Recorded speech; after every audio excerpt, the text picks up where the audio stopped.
ഇന്ത്യയും ബ്രിട്ടനും തമ്മിൽ സ്വതന്ത്ര വ്യാപാരത്തിനുള്ള കരാർ ഇന്ന് ഒപ്പുവെക്കും. 3 വർഷത്തിലധികം നീണ്ട ചർച്ചകൾക്കൊടുവിലാണ് കരാർ യാഥാർത്ഥ്യമാകുന്നത്. ഇരു രാജ്യങ്ങളുടെയും ഉൽപ്പന്നങ്ങൾ വിപണിയിൽ ഡ്യൂട്ടി ഫ്രീ ആകുന്നതിനൊപ്പം ഉഭയകക്ഷി ബന്ധങ്ങളും ശക്തമാക്കുന്ന കരാർ 1 വർഷത്തിനുള്ളിൽ പ്രാബല്യത്തിൽ വരുമെന്നാണ് റിപ്പോർട്ടുകൾ.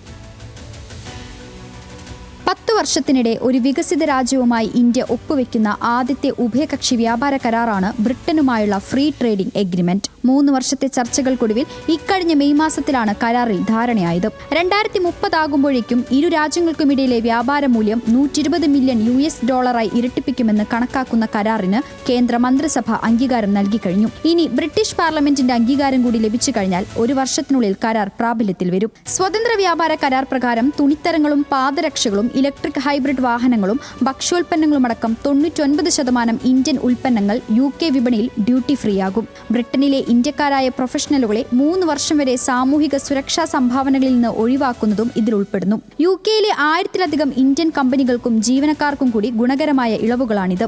ഇന്ത്യയുടെ 6ാമത്തെ വലിയ വിദേശ നിക്ഷേപക രാജ്യമായ ബ്രിട്ടനിലെ കമ്പനികൾക്ക് കൂടുതൽ നിക്ഷേപാവസരങ്ങൾ വാഗ്ദാനം ചെയ്യുന്ന കരാർ 90% ബ്രിട്ടീഷ് ഉൽപ്പന്നങ്ങളുടെയും തീരുവ കുറയ്ക്കും.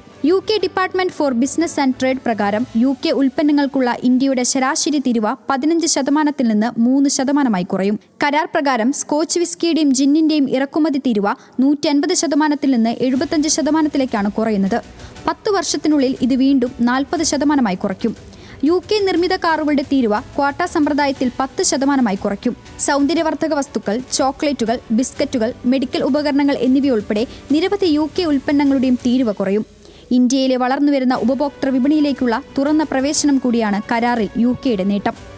ഉഭയകക്ഷി വ്യാപാരം ശക്തിപ്പെടുത്തുന്നതിനപ്പുറം ഇരു രാജ്യങ്ങൾക്കുമിടയിലെ സമഗ്രവും തന്ത്രപരവുമായ പങ്കാളിത്തമാണ് കരാറിലൂടെ ഇന്ത്യ ലക്ഷ്യം വെക്കുന്നത്. National desk, news Malayalam.